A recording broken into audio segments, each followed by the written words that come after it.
Halo people rebahan santuy, back with me Manggaul in the here.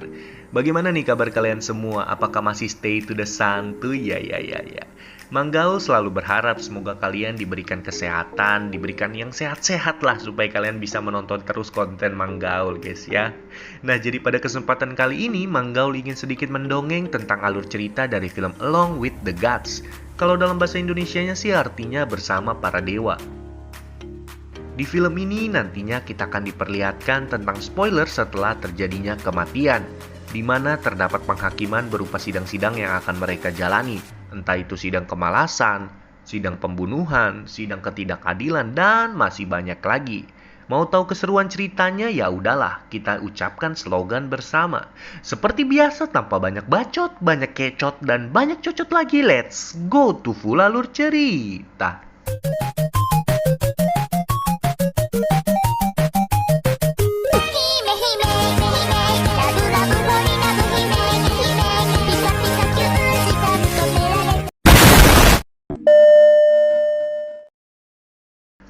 Film kali ini dibuka dengan diperlihatkan sebuah kilas kuno tentang adanya karma dalam ajaran agama Buddha. Diceritakan orang yang meninggal akan dibawa ke akhirat dan diadili dalam 7 buah sidang, di antara lain sidang kebohongan, kemalasan, ketidakadilan, pengkhianatan, kekerasan, pembunuhan, dan yang terakhir, the last but not least, sidang kekeluargaan. Jiwa-jiwa yang berhasil melewati ketujuh sidang tersebut, maka jiwa itu akan direinkarnasi. Kemudian film beralih ke masa sekarang.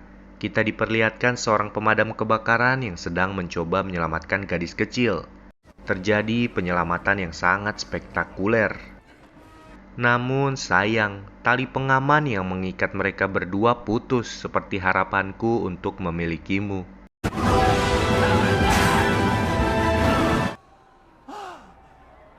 Anak kecil yang ditolong berhasil selamat, sementara pemadam kebakaran atau Kim Ja-hong tidak sadar bahwa dirinya sudah tinggal nama. Di saat yang bersamaan juga muncul 2 orang wali atau biasa yang kita sebut dengan nama malaikat maut. Tujuan dari mereka hanyalah satu, mengantarkan Kim Ja-hong pergi ke alam baka. Tentunya mereka juga akan menemani Ja-hong untuk melewati ke-7 sidang yang tadi Manggaul bilang. Ja-hong yang dijelaskan oleh kedua wali tersebut tentu tak percaya bahwa dirinya sudah meninggoy. Ja-hong gelisah bukan karena dirinya meninggoy, melainkan dirinya tidak bisa bertemu untuk terakhir kalinya dengan sang ibu tercinta. 괜찮아. 아저씨 오늘 처음 죽어봤어, 그래? Namun apa daya, waktu tak bisa diputar kembali. Akhirnya Ja-hong terserap ke dalam dimensi menuju alam baka. Sesampainya di alam baka, Ja-hong dan kedua wali tersebut disambut oleh pemimpin dari kedua wali tersebut. Perkenalkan, nama orang ini adalah Gangrim. Oh iya, jadi wali yang laki-laki ini bernama Hai Won Mike, sementara wali yang cewek bernama Lee Dok-chon. And welcome to the alam baka.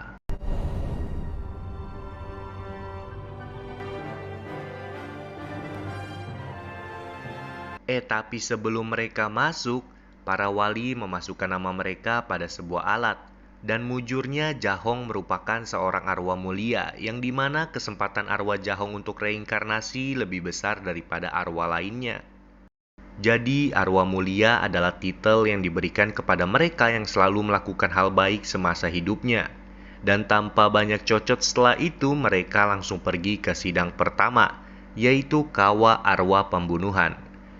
Pada sidang ini, pembunuhan langsung atau tidak langsung akan diadili, baik yang disengaja maupun tidak disengaja. Won Mike spontan langsung bertanya, apakah ia pernah membunuh seseorang?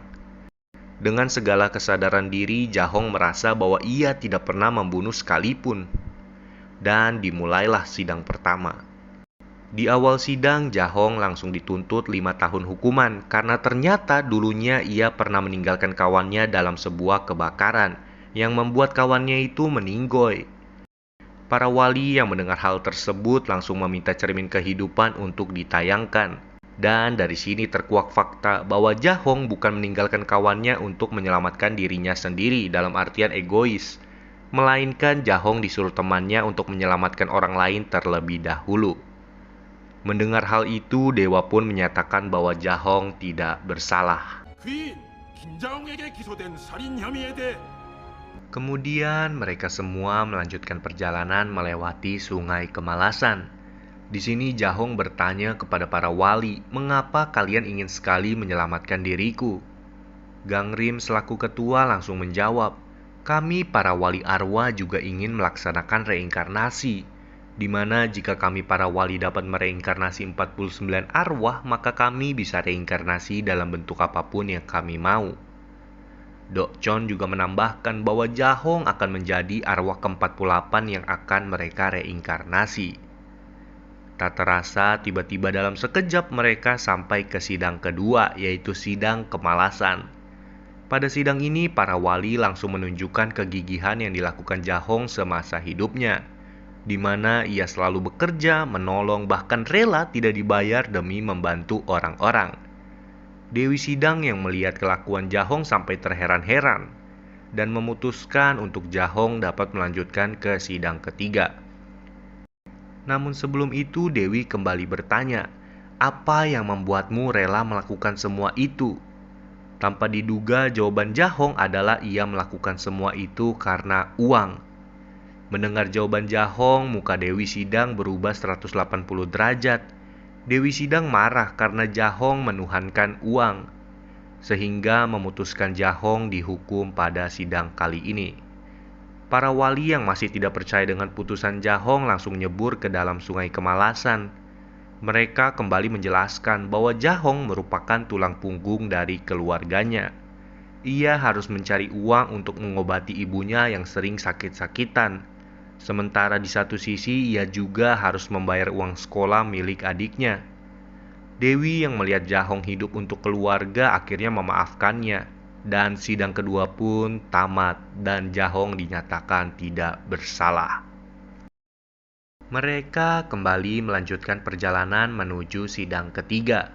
Sewaktu di perjalanan, tiba-tiba Gangrim mendorong Jahong tepat di pohon pisau. Alasan Gangrim marah karena Jahong tidak ingin melakukan reinkarnasi dan selalu mengganggu konsentrasi Dokchon dalam mengumpulkan materi ke sidang berikutnya. Won Maik yang disuruh melepaskan Jahong dari pohon pisau sekaligus menjelaskan jika Jahong dapat bereinkarnasi maka Jahong bisa bertemu dengan ibunya, tapi melalui mimpi. Karena perkataan itu, Jahong pun semangat untuk menyelesaikan semua sidang.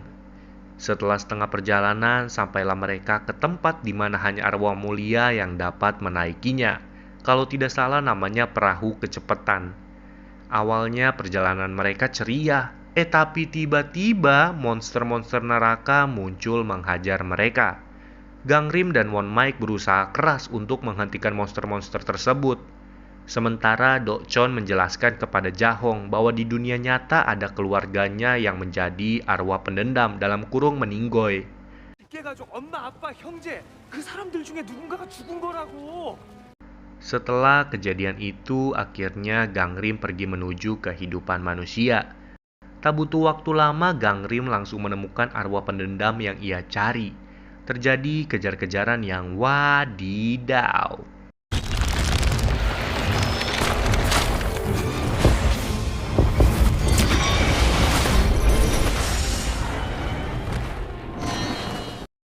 Beralih ke sisi lain, tepatnya di tempat sidang ketiga, yaitu sidang kebohongan.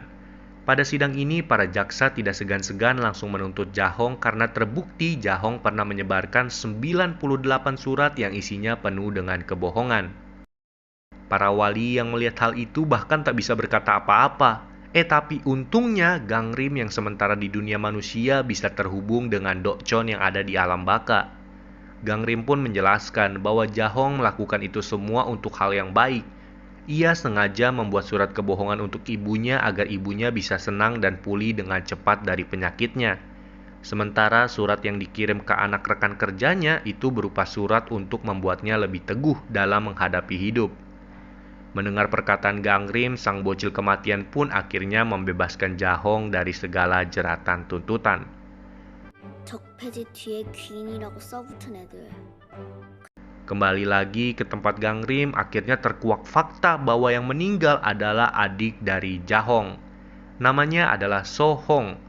Sohong meninggal karena ulat temannya yang tidak sengaja tertarik pelatuk senapan yang ia pegang. Karena ketakutan, Dongyeon, sang pelaku pun memanggil Letnan Park. Awalnya Sohong masih bisa bergerak dan masih bisa diselamatkan. Namun Letnan Park yang takut promosinya jadi berantakan memutuskan untuk mengubur Sohong di saat Sohong masih bisa diselamatkan. Setelah itu, Gangrim pun memberitahukan Jahong sebuah berita kebohongan. Gangrim berkata bahwa yang meninggal bukanlah keluarganya, melainkan orang lain yang dekat dengan keluarganya. Gangrim berkata seperti itu karena takut jika Jahong mengetahui kebenarannya, maka Jahong tidak mau melanjutkan proses sidang-sidang yang akan ia jalani. Mereka bertiga pun melanjutkan perjalanan menuju sidang keempat. Di tengah perjalanan, tiba-tiba gunung es yang mengapit jalan mereka mulai berjatuhan. Untungnya mereka bertiga berhasil sampai ke kereta gantung dan membuat mereka selamat dari mara bahaya. Singkat cerita, sampailah mereka ke titik pusat sidang keempat atau sidang ketidakadilan. Di sini para wali menjelaskan bahwa orang-orang di sini akan dihukum dengan cara dibekukan di dalam sebuah kotak. Mereka yang dihukum di sini pasti semasa hidupnya selalu mengambil keuntungan untuk dirinya sendiri, seperti korupsi, pencucian uang, nepotisme, dan lain-lain. Karena Jahong seorang arwah mulia, jadinya ia pun tidak diharuskan untuk masuk ke dalam sidang ketidakadilan. Mereka kembali lagi melanjutkan perjalanan menuju sidang kelima atau sidang pengkhianatan, di mana orang-orang yang berada di sini semuanya playboy dan playgirl. So kalian yang suka jadi pelakor siap-siap aja guys ya. Untungnya semasa hidup Jahong merupakan jomblones atau jomblo polos ngenes. Sehingga karena Dewi pengkhianatan kasihan, akhirnya Jahong langsung dinyatakan tidak bersalah. Singkat cerita, sampailah mereka di depan pintu masuk sidang ke-6. Pada sidang kali ini, mereka diharuskan melompat pada sebuah lubang hisap yang banyak sekali batu melayang. Karena arwah Sohong juga belum dibasmi oleh Gangrim, maka mereka dijatuhkan sedalam-dalamnya pada lubang ini. Oh iya, kita beralih sebentar. Jadi di dunia manusia, Gangrim berhasil menemukan makam dari Sohong. Namun Gangrim bimbang antara membakar mayat Sohong atau memberitahu ke ibu Sohong tentang lokasi makam Sohong. Karena terlalu banyak mikir, tiba-tiba Won Maik datang dan ingin segera membakar mayat Sohong. Gangrim yang memiliki sifat tanggung jawab menolak tegas mayat Sohong untuk dibakar. Kembali lagi di tempat sidang ke-6, pada sidang ini para jaksa langsung menuntut Jahong untuk dihukum di neraka kekerasan. Jahong terbukti bersalah karena pada masa kecilnya ia pernah memukul adiknya tanpa henti. Bahkan setelah perkelahian tersebut, Jahong langsung melarikan diri selama 15 tahun. Dan sampai sekarang Jahong belum meminta maaf padahal adiknya sudah meninggoy. Dokchon yang kehabisan akal memutuskan untuk memanggil Gangrim melalui kekuatan supranaturalnya. Gangrim yang kebetulan juga belum mempunyai bahan memutuskan untuk menyuruh Dokchon melakukan sidang gabungan. Dengan konsekuensi hak reinkarnasi para wali akan dicabut. Tapi jika Jahong di sidang berikutnya dinyatakan bersalah.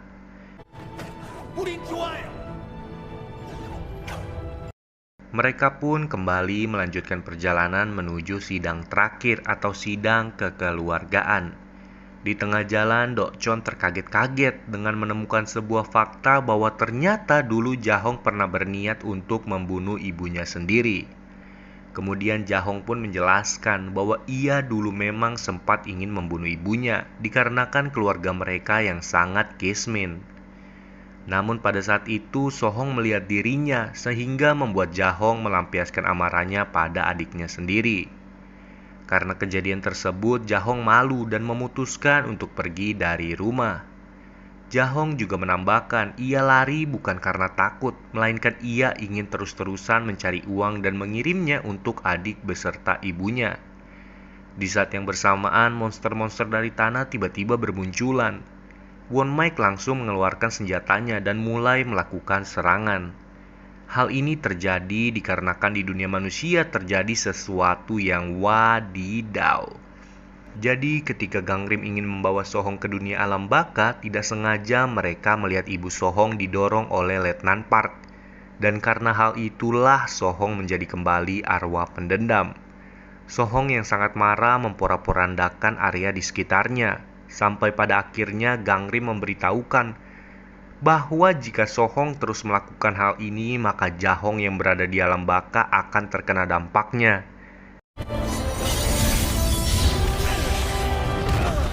Dan tanpa mereka sadari, muncul arena sidang terakhir. Tanpa banyak bacot, Raja Yomra atau juri sidang ketujuh langsung memutuskan bahwa Jahong bersalah. Dokchon berusaha menjelaskan pada Raja Yomra, tapi justru malah membuat Raja Yomra marah. Raja Yomra menjelaskan bahwa pada malam itu ibu dari Jahong mengetahui kejadian tersebut, namun ia berpura-pura tidak tahu. Ibu Jahong tidak ingin anak-anaknya terbebani karena dirinya. Ibu Jahong hanya bisa berharap anaknya dapat menerima dirinya dengan kasih sayang yang tulus. Mendengar hal itu, Jahong menangis keras dan meminta Raja Yomra agar menghukum dirinya sendiri. Jahong juga meminta agar dirinya bisa dipertemukan dengan ibunya guna untuk meminta maaf. Raja Yomra yang terlanjur kesal langsung menyuruh Jahong untuk dihukum. Tapi tiba-tiba terdengar sebuah suara yang ternyata itu adalah ulah Gangrim. Gangrim, Won-Maik, dan juga Sohong berada di dalam mimpi ibu Jahong. Sohong kemudian menceritakan semua kebenaran yang terjadi pada malam itu. Sohong bercerita bahwa Jahong tidak pernah pulang ke rumah karena sangat merasa bersalah sehingga ia selalu bekerja dari pagi, siang, malam, subuh hanya untuk memberi Sohong dan ibunya uang. Setelah mendengar cerita yang cukup sedih itu, Raja Yomra memutuskan agar Jahong secepatnya direinkarnasi, atau lebih tepatnya Jahong tidak bersalah.